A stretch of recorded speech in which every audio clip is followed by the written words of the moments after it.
Saris brothers శ్రావణ వేడుకలు అన్ని రకాల వస్త్రాలు శ్రావణంలో కూడా ఆషాఢం ధరలకే అమ్మకం. ఇక్కడికి వస్తారు, మోక్షం లభిస్తుంది అనేది. ఇప్పుడేమో అత్యాచార బాధితులు, బట్ ఫైండ్ అవుట్ చేసిందేమో ఒక మేల్ స్కెలిటన్ ని ఫైండ్ అవుట్ చేశారు. సో మీ ఎక్స్పీరియన్స్ లో యాక్చువల్ గా ఈ ధర్మస్థల ఇలాంటి ఇన్సిడెంట్స్ గురించి ఎప్పుడైనా విన్నారా సార్ మీరు? భారతదేశంలో ఇలాంటి మాస్ కిల్లింగ్స్ అన్నవి చాలా ఇన్సిడెంట్స్ జరిగాయి. మీరు యాక్చువల్గా 1965-68 మధ్య ముంబైలో రమన్ రాఘవ్ అని ఒకతను అప్పుడు కిల్లింగ్స్ చాలా పెద్ద సంచలనాన్ని సృష్టించాయి. అతను ప్రతిరోజు రాత్రి ఎప్పుడైతే వీలైతే ఈ ఫుట్పాత్ మీద పడుకునే వాళ్ళని ఐరన్ రాడ్తో వాళ్ళ మీద కొట్టి చంపేవాడు. సుమారుగా 41 మందిని ఆ విధంగా చంపాడు అతను. సో ఇది అతనికి లైఫ్ ఇంప్రిజన్మెంట్ పడింది అతనికి. తర్వాత మీరు పూణేలో చూసుకుంటే 1976-77 మధ్య జోషి అభ్యంకర్ మర్డర్స్ అని 4 కాలేజ్ స్టూడెంట్స్ ఒక 10 మందిని వాళ్ళ డబ్బుల కోసం చంపేస్తారు. ఇదొక సెన్సేషనల్ కేసు అప్పుడు. తర్వాత కలకత్తా, ముంబైలో 1985 నుంచి 89 వరకు స్టోన్ మ్యాన్ కిల్లింగ్స్ అని, అంటే ఈ రాత్రి రాయి తీసుకొచ్చి వాళ్ళ తలల మీద మోదీ చంపేసేవాళ్ళు. కలకత్తా అండ్ ముంబై సుమారుగా 25 మంది బలి అయ్యారు, కానీ వాళ్ళు ఎవరో ఇంతవరకు కూడా ట్రేస్ అవ్వలేదు అది. తర్వాత మీరు 88-89లో చూసుకుంటే చెన్నై, అంటే తమిళనాడులో చూసుకుంటే చెన్నై నగరంలో ఆటో శంకర్ కేసు అని, ఇది చాలా ఫేమస్ అయింది. దాని మీద సినిమాలు కూడా వచ్చినట్టున్నాయి. అతను సుమారుగా ఒక 6 నుంచి 10 మంది మహిళలను ఈ విధంగా వాళ్ళని కిడ్నాప్ చేసి చంపేస్తాడు వాళ్ళని. సో అతన్ని యాక్చువల్గా 1995లో ఉరి తీస్తారు అతను. ఈ కేసు జరిగింది. ఇలా చూసుకుంటూ పోతుంటే చాలా ఇన్సిడెంట్ జరిగాయి మనకి. తర్వాత సైనైడ్ మోహన్ అని, ఇదొక పెద్ద కేసు. బెతల్గాడి అని ఈ ధర్మస్థల దగ్గరని.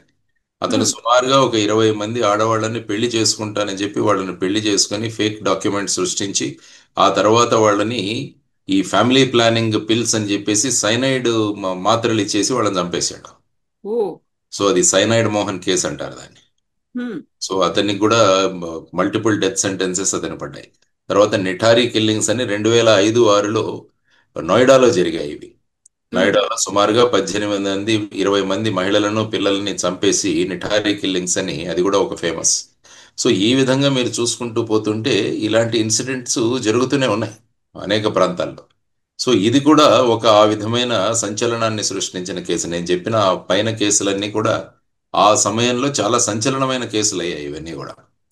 సో ఇలాంటి ఇది తర్వాత సతీష్ అని కాన్పూర్ స్కూల్ కిల్లింగ్స్ అని కూడా 2001లో ఒకటి జరిగింది కేసు. అందులో కూడా సుమారుగా సతీష్ అన్న వ్యక్తి 14 మంది చిన్న వాళ్ళని మర్డర్ చేస్తాడన్నమాట. సో ఇది కూడా అతను కూడా డెత్ సెంటెన్స్ ఇచ్చారు అతనికి.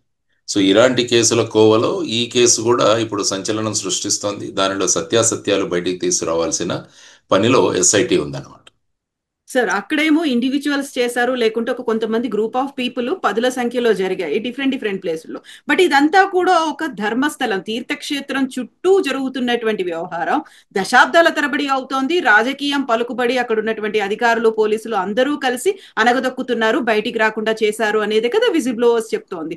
యాక్చువల్గా ఇంత పెద్ద పవర్ లాబీయింగ్ అనేది అవుతున్నప్పుడు, ఇంత ప్రెషర్ అనేది అక్కడ ఉన్నప్పుడు, ఎట్ ద సేమ్ టైం మళ్ళీ కాన్స్పిరసీ థియరీ అనేది వస్తోంది కదా సార్. ఇప్పుడు దీన్ని ఐడెంటిఫై చేయడం అనేది అంత ఈజీ కాదు అనుకున్నప్పుడు ఎంత టైం పడుతుంది అనుకుంటున్నారు సార్ మీరు? ఇది సాధారణంగా ఒక 3 నెలల్లో దీన్ని చేయొచ్చు. ఇందులో మెయిన్గా ఏంటంటే బేసిక్గా ఆ స్పాట్స్ నుంచి మనం తవ్వి అక్కడ ఉన్న బోన్స్ని కానీ ఇంకా ఏమైనా అవశేషాలను కానీ బయటికి తీసుకురావడం, ఇది నెంబర్ 1 స్టెప్. తర్వాత వాటి డిఎన్ఏ అనాలిసిస్ చేయడము, తర్వాత age of bones ossification test చేసి దాన్ని తీసుకురావడం, తర్వాత డిఎన్ఏ, తర్వాత వచ్చేసి అట్ ది సేమ్ టైం ఇంతవరకు అన్ట్రేస్డ్ మిస్సింగ్ కేసెస్ అన్నింటినీ చూసి వాళ్ళ డిఎన్ఏ తీసుకొని వాళ్ళ డిఎన్ఏ శాంప్లింగ్స్ తయారు చేయడం, తర్వాత వీటికి వచ్చిన డిఎన్ఏతో వీటిని మ్యాచ్ చేయడము, మ్యాచ్ చేసి మళ్ళీ వాటిని లింక్ చేయడం. ఎందుకంటే రేపు ఫైనల్గా ఈ కేసులన్నీ కూడా కోర్టులోకి తీసుకువెళ్ళాలి. కోర్టుకు తీసుకువెళ్ళినప్పుడు మన ఎవిడెన్స్ ఎలా ఉండాలంటే ఖచ్చితంగా ఇది జరిగింది అన్నది ప్రూవ్ చేయగలగాలి. అదే మన దేశంలో ఉన్న క్రిమినల్ జస్టిస్ సిస్టమ్. ప్రూవింగ్ ఏ కేస్ బియాండ్ రీజనబుల్ డౌట్ అంటారు. ఇది అయి ఉండవచ్చు అన్నదానికి కుదరదు మన కోర్టుల్లో. మన కోర్టుల్లో ఇది అయ్యింది అని ప్రూవ్ చేయాలి. అప్పుడే వాళ్ళకి శిక్ష పడే అవకాశం ఉంటుంది. అసలు ఎవరు ఉన్నారు దీంట్లో, వీడి వెనకాల ఎవరి యొక్క ప్రోద్బలంతో ఇది జరిగింది, ఎవరు ఈ విధంగా చేశారన్నది కూడా అది కూడా ఒకటి. తర్వాత మెయిన్గా ఏంటంటే ఈ వ్యక్తి నిజం చెబుతున్నాడా లేదా అన్నది కూడా ఇంకొక మార్గం, అది కూడా ఇంకొక యాంగిల్ అది కూడా ఉంటుంది. ఈ హ్మ్. వ్యక్తి నిజం చెబుతున్నాడా లేదా అన్నది కూడా ఆ దృష్టి నుంచి ఎవరినైనా ఈ విధంగా ఫిక్స్ చేయడానికి చేస్తున్నారా అన్నది కూడా ఒక వైపు వాదనలు వినిపిస్తుంది. సో ఇన్వెస్టిగేషన్లో రేపు ఇవన్నీ కూడా కోర్టులోకి వస్తాయి. హ్మ్. కాబట్టి ఎవరైతే వ్యక్తులు ఉన్నారో వారు ఈ విధమైన వాదనలు కూడా తీసుకొస్తారు.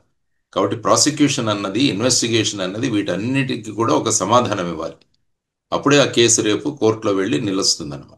సో ఆ విధంగా నేను అనుకోవడం ఒక 3 నెలల నుంచి 6 నెలల లోపల దీన్ని, ఎందుకంటే వాళ్ళు ఆల్రెడీ ఒక 35-40 మందితో ఈ స్పెషల్ ఇన్వెస్టిగేషన్ టీం ఏర్పాటు చేశారని నేను పేపర్లో చదివాను. చిన్న చిన్న టీమ్స్గా వాళ్ళను డివైడ్ చేశారు. తర్వాత ఫోరెన్సిక్ ఎక్స్పర్ట్స్ కూడా వాళ్ళకి మద్దతుగా ఉన్నారు. సో ఇవన్నీ కూడా చేసుకుంటూ పోతే వీటిని, ఎందుకంటే మొదలు పెట్టగానే కొన్ని దొరికినా కూడా అట్లీస్ట్ వాటిలతో చార్జ్ షీట్స్ ఫైల్ చేయడం కూడా మొదలు పెట్టచ్చు వాళ్ళు. సో హ్మ్. స్టార్టింగ్లో ఇప్పుడు జరుగుతున్న ప్రయత్నాలు మనం చూడాలి. Sir, way back in 20 years, 25 years, 30 years అలాంటివి ఏమైనా ఐడెంటిఫై చేసినప్పుడు డిఎన్ఏ టెస్ట్ చేయడం అనేది అంత ఈజీ అయినా సార్, దాంతో ఐడెంటిఫై చేయొచ్చు అంటారా? అంటే అది కూడా ఒక మెథడ్స్ ఉంటాయి. డిఎన్ఏ అన్నది, ఎందుకంటే మనకి ఏదైనా బాడీలో ఒక పార్ట్ దొరికితే దాని నుంచి డిఎన్ఏ తీయడానికి అవకాశం ఉంది మనకి. సో అది అది మీరు అన్నట్టు కూడా ఇది కూడా ఒక ఛాలెంజ్. డిఎన్ఏ శాంప్లింగ్ చేయడం కూడా ఇట్స్ ఎ బిగ్ ఛాలెంజ్. ఎందుకంటే అప్పుడు ఇమీడియట్ గా ఉన్న డెడ్ బాడీ నుంచి డిఎన్ఏ కలెక్ట్ చేయడం చాలా సులభం. హ్మ్. కానీ ఇన్ని సంవత్సరాల తర్వాత, ఆ తర్వాత ఇవన్నీ కూడా బోన్స్ గా కన్వర్ట్ అయినప్పుడు బోన్ నుంచి కూడా డిఎన్ఏ తీసేయడం అనేది ఒక మెథడాలజీ అయితే ఉంది. కానీ ఇట్స్ నాట్ కష్టతరమైనదే, కానీ ఇట్ ఈస్ నాట్ ఇంపాసిబుల్ దాన్ని హ్మ్. తీస్తారు. సార్, ఇప్పుడు నేత్రావతి నది కావచ్చు, లేకుంటే అక్కడ వెస్టర్న్ ఘాట్స్ అనేవి దట్టంగా ఉన్నాయి. ఎట్ ద సేమ్ టైం వానలు వరదలు వచ్చినప్పుడు అక్కడ కొట్టుకుపోయే ఛాన్సెస్ కూడా ఎక్కువ ఉంటాయి కదా సార్. ఏవైతే 13 స్పాట్స్ ఐడెంటిఫై చేశారో అనుకున్నప్పుడు 20-25 ఏళ్ల తర్వాత అక్కడ ఉన్నటువంటి ఎకాలజీ అంతా మారిపోయి ఉంటుంది కదా సార్. ఉంటుంది. ఇవన్నీ కూడా రేపు ఇన్వెస్టిగేషన్లో, తర్వాత రేపు ట్రయల్లో వచ్చే అంశాలే ఇవన్నీ. సో డెఫినెట్గా రేపు ఎవరైనా నిజంగా ఇవి చేసి ఉంటే వాళ్ళందరూ కూడా ఇవన్నీ కూడా సందర్భాలు బయటికి తీసుకొస్తారు. వాళ్ళ డిఫెన్స్ని, వాళ్ళని సమర్థించుకోవడానికి.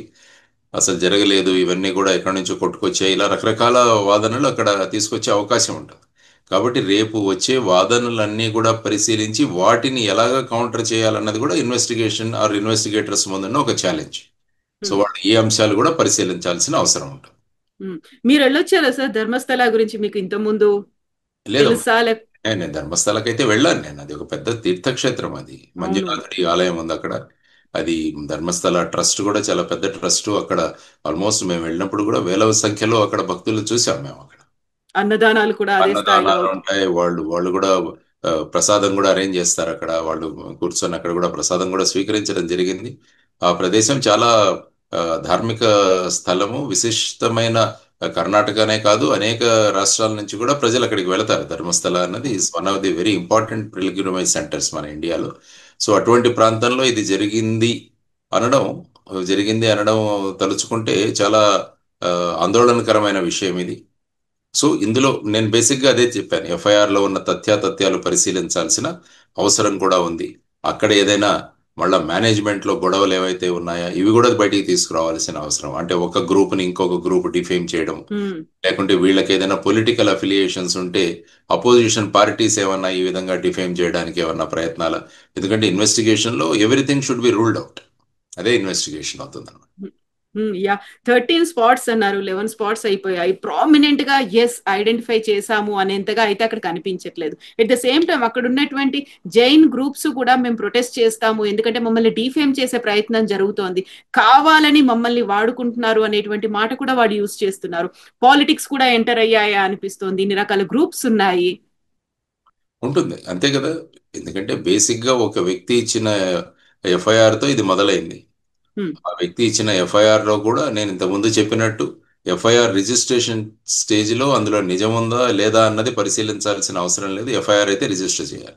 ఆ తర్వాత అందులో ఉన్న అంశాలను బయటికి తీసుకురావడానికి చేసే ప్రక్రియనే మనం ఇన్వెస్టిగేషన్ అంటాం. ఆ ప్రాసెస్ నడుస్తుంది. తర్వాత ఇన్ కేస్ ఇలాంటిది ఏది జరగలేదంటే ఫైనల్గా ఇతను ఇట్లాంటి స్టేట్మెంట్ ఇవ్వడానికి కారణం ఏంటి. హ్మ్. సో అతన్ని కూడా మళ్ళా ఇంట్రాగేట్ చేయాల్సిన అవసరం కూడా ఉంది. అతన్ని కూడా బ్రెయిన్ మ్యాపింగ్ కానీ, లేకుంటే నార్కో అనాలిసిస్ కానీ ఇవి కూడా చేయాల్సిన అవసరం ఉంటుంది. అంటే ఫైనల్గా అతను చెప్పిన ప్రాంతంలో ఏది దొరకకుంటే, సో అతను చేసిన దీంట్లో దాని వెనక కారణం ఏంటన్నది కూడా కనిపెట్టాల్సిన అవసరం ఉంటుంది. బట్ ఏది ఐడెంటిఫై చేయలేకపోయినప్పటికీ అక్కడ కొంతమంది తల్లులు ఏళ్ల తరబడి ఇంకా ప్రొటెస్ట్ చేస్తున్నారు కదా సార్. దాని మీద అయితే ఇన్డెప్త్ గా ఇన్వెస్టిగేషన్ చేయాల్సిన అవసరం ఉంటుంది కదా సార్. ఇంతకు ముందు కూడా ఒక కేసు జరిగింది, ఐ థింక్ అనన్యాన ఏదో ఒక కేసు, అవును సార్. సంజన కేసు ఏదో జరిగింది అనుకుంటాను అక్కడ. కొన్ని 2005 సంవత్సరం సిబిఐ ఇన్వెస్టిగేట్ చేసింది అనుకుంటాను. అప్పుడు చెన్నై యూనిట్ వాళ్ళు ఇన్వెస్టిగేషన్ చేశారని నేను విన్నా, 2012-13 అనుకుంటాను. సో ఆ కేసు కూడా అక్కడ చాలా దీనికి గురి అయింది. అప్పుడు కూడా చాలా ప్రొటెస్ట్లు ఇవన్నీ కూడా జరిగాయి. ఫైనల్ గా ఐ థింక్ అక్కడ హైకోర్టు ఈ కేసుని సిబిఐ కూడా అప్పచెప్పడం జరిగింది.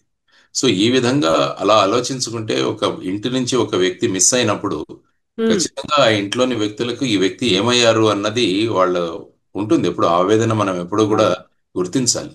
ఎందుకంటే వాళ్ళు ఎక్కడో చోట ఉంటారు, దొరుకుతారు అన్న భావనలోనే వాళ్ళు ఉంటారు. ముఖ్యంగా మహిళలు, పిల్లలు మిస్సింగ్ అన్నది చాలా సీరియస్ గా తీసుకోవాలి ఏ పోలీస్ ఇన్వెస్టిగేషన్ కూడా. సాధారణంగా మీరు చూస్తే ఈ మొత్తం భారతదేశంలోనే టోటల్ గా లక్షల పైన మిస్సింగ్ కేసెస్ రిజిస్టర్ అవుతుంటాయి ప్రతి సంవత్సరం. నేషనల్ క్రైమ్ రికార్డ్ బ్యూరో వాళ్ళు కూడా వాళ్ళ డేటా ఇస్తుంటారు. అందులో చాలా మంది రిటర్న్ వస్తుంటారు. సాధారణంగా చూస్తే 97% దాకా రిటర్న్ వస్తారు. నా అనుభవంతో నేను చెప్తున్నాను. మిగతా 3% వాళ్ళు ఎక్కడికి వెళ్ళారు అన్నది పరిశీలించడం చాలా అవసరం. అంటే ఒక అమ్మాయి ఇంటి నుంచి వెళ్ళిపోయిన తర్వాత ఆ అమ్మాయి సురక్షితంగా లేదు అంటే చాలా ప్రమాదకరమైన అది సూచన మనకు చేస్తుంది అనమాట.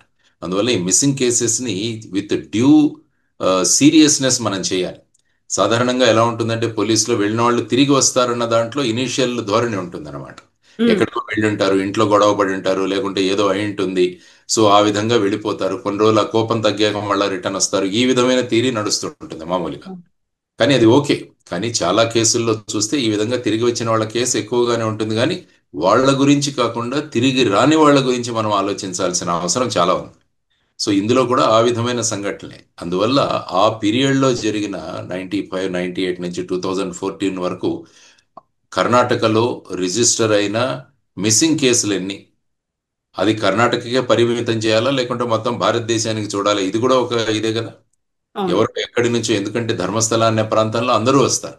కేవలం కర్ణాటక నుంచే వెళ్లాల్సిన ఇది కూడా లేదు, బయటి ప్రాంతాల నుంచి కూడా వస్తారు. మరి వాటన్నింటినీ పరిశీలించాలా? అది ఆలోచించే కొద్దీ కేసు యొక్క విడ్త్ అన్నది చాలా పెరుగుతుంది. ఎందుకంటే ప్రతి మిస్సింగ్ కేసుని మనం ట్రేస్ చేయాలి అని అనుకున్నప్పుడు ఆ ఏజ్ గ్రూప్ లో ఉన్న వాళ్ళ టోటల్ మిస్సింగ్లన్నీ కూడా మనం తీయగలగాలి. ఆర్ ఇన్ కేస్ ఆ ఫ్యామిలీస్ నుంచి వీళ్ళు ఇంతకు ముందు ఎప్పుడైనా ధర్మస్థలాకి వచ్చారా అన్నది కూడా మనం చూడాల్సిన అంశం. ఎందుకంటే సాధారణంగా వ్యక్తులు పరిచయం ఉన్న ప్రాంతాలకు వెళుతుంటారు. ఈ మిస్సింగ్ కేసుల్లో కూడా మేము గమనించింది కొంతమంది గుళ్ళకు వెళ్ళడం, ధార్మిక స్థలాలకు వెళ్ళడం, ఇవి జరుగుతుంటుంది. అంటే ఈ మానసిక ఆందోళనలో ఉన్నప్పుడు అక్కడికి వెళ్ళి నిరసన పొందుతాము అని చెప్పేసి అక్కడికి వెళ్లాల్సిన అవసరం కూడా చాలా కేసుల్లో మనం చూస్తుంటాం. సో ఆ విధంగా దాన్ని కూడా ట్రేస్ చేయాల్సిన అవసరం, దాన్ని కూడా ఒక బ్యాక్గ్రౌండ్ చెక్ చేయాల్సిన అవసరం కూడా ఈ ఇన్వెస్టిగేషన్ లో ఒక భాగం అవుతుంది. Yes sir, thank you so much sir. మీరు అన్నట్టుగా ఒక 3 నెలలు పడుతుందా, ఇంకేమవుతుంది, ఒక ఎండ్ కార్డ్ అనేది కంక్లూజన్ వస్తుందా లేదా, ఇంకా వెయిట్ చేయాల్సిందే sir. Thank you so much sir. నమస్తే. నిజంగా ప్రస్తుతం ఉన్నటువంటి సమాజం దేనికి ప్రయారిటీ ఇస్తుంది? ఆర్థిక సంబంధాల చుట్టూ మాత్రమే తిరుగుతుంది. మళ్ళీ ఎన్నికలంగానే చాలా విరక్తి కలుగుతాను. మంచి అనిపిస్తుంది కదా, లేడీస్ కూడా ఛాలెంజింగ్ జాబ్స్ చేసినప్పుడు చాలా బాగుంటది. ట్రాఫిక్ అసిస్టెంట్స్ గా నియమించిన ట్రాన్స్జెండర్స్ అందరితో సాల్యూట్ చేయించుకుంటున్నారు. ఫుడ్ డెలివరీ ఇవ్వటానికి వెళ్ళినటువంటి డెలివరీ బాయ్ అనిల్ పై కళ్ళ ముందు